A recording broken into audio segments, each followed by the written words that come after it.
présent, on vient d'apprendre une excellente nouvelle pour le monde arabe. Félicitations à la sélection nationale du Maroc qui a battu l'Espagne au tir au but 3-2. Et donc, l'Espagne sort du championnat et le Maroc est qualifié pour la première fois au 8e de finale pour la Coupe du Monde. Donc, on espère beaucoup de bonne chance à l'équipe du Maroc et félicitations à tout le peuple marocain.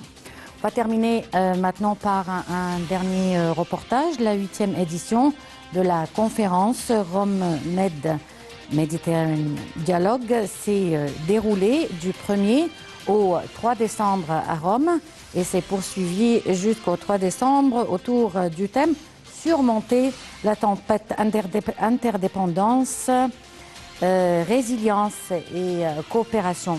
L'événement a réuni des représentants institutionnels, des experts, des analystes, des jeunes et des représentants de la société civile, de l'économie et des médias pour discuter des principaux défis en Méditerranée et aussi pour renforcer la coopération interrégionale. Un reportage et à demain avec un nouveau collègue et une nouvelle édition de Direct.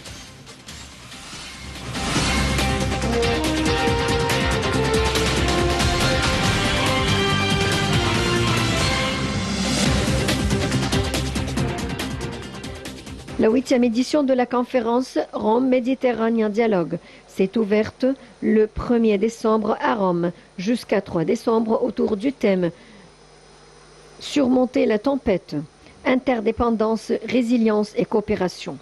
La conférence promue depuis 2015 par le ministère des Affaires étrangères et de la coopération internationale et l'Institut d'études de politique internationale s'est ouvert officiellement le vendredi 2 décembre avec les salutations du président de la République italienne, Sergio Mattarella, et les discours du ministre des Affaires étrangères et de la coopération internationale de la République italienne, Antonio Tajani, du président de Niger, Mohamed Bazoum, du président de la Mauritanie, Mohamed Cheikh El Ghazouani, et le président de l'ISPI, Jean-Pierre Massolo. L'intervention de la présidente du Conseil, Giorgio Meloni, a clôturé les Med Dialogues dans l'après-midi du samedi 3 décembre. Rome Med 2022 a tenu les séances de travail à huis clos. Les soi-disant forums thématiques réservés aux experts sur les thèmes de la conférence, l'événement a réuni de représentants institutionnels, des experts, des analystes, des jeunes et de représentants de la société civile, de l'économie et des médias pour discuter de principaux défis en Méditerranée et renforcer la coopération interrégionale autour de 4 piliers. Sécurité partagée, prospérité partagée, migration, culture et société civile. Cet événement vise à encourager un débat de haut niveau, ouvert et informel, sur les défis de la Méditerranée élargie pour donner corps à la centralité de ce domaine stratégique pour la politique étrangère de l'Italie à travers la définition partagée d'un agenda positif. Pour la relance de la région, de l'épicentre de crise, la Méditerranée doit redevenir un espace de croissance et de développement pour ses peuples, ainsi qu'une plateforme matérielle et idéale pour la connexion entre l'Europe, l'Afrique et l'Asie.